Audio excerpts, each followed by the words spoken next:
Cindy's Library. I am Cindy, and today I have a confession to make.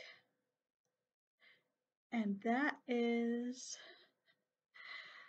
I have read other things, but I've been rather distracted by reading some Susan Branch.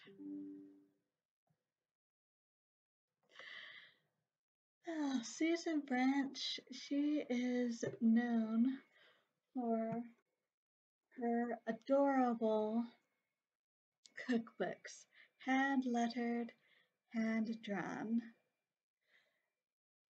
But this is not what I read.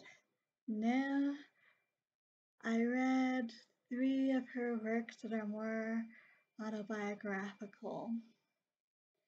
So, I read The Fairy Tale Girl, Martha's Vineyard, The Isle of Dreams, and A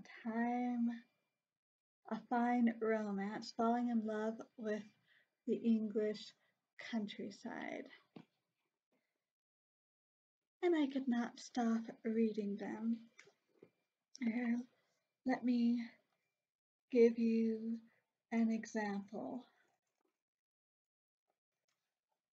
Like I said, hand-lettered, hand-drawn and painted, with actual artifacts included as well. In many ways, a scrapbook. And in here she also has, let's see if I can find a good one.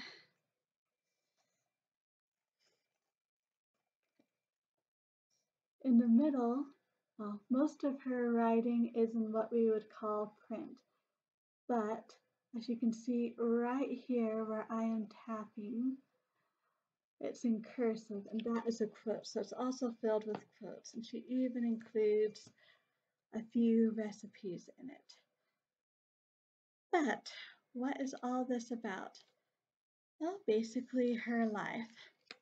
Fairy Tale Girl tells about her growing up in California, falling in love, getting married, being with a guy for 10 years, and finding herself divorced at the end of that, and wondering what in the world she is going to do with her life.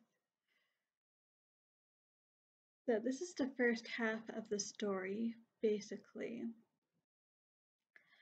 The second half is Martha's Vineyard, Isle of Dreams, in which, to get away from everything, Susan decides to go to Martha's Vineyard, which she had visited before, for 3 months.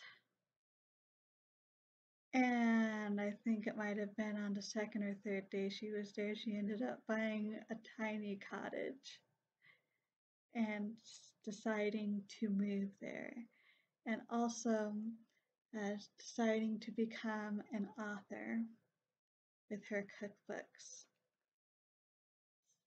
So, very interesting, at least to me, and as you can see, the same style with the drawings and inserted artifacts and so on.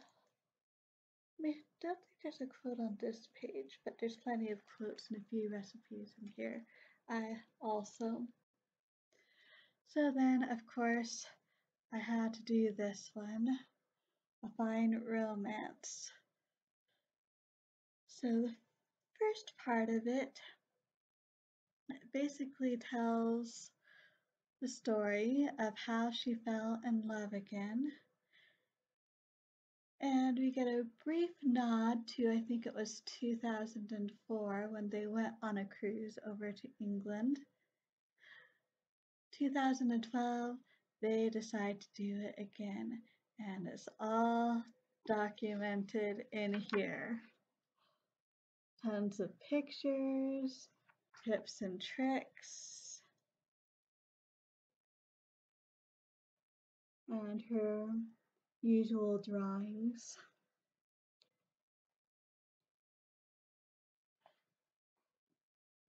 Definitely some good ideas if you ever want to go visit England. Most of it's probably still up to date given how recent it is.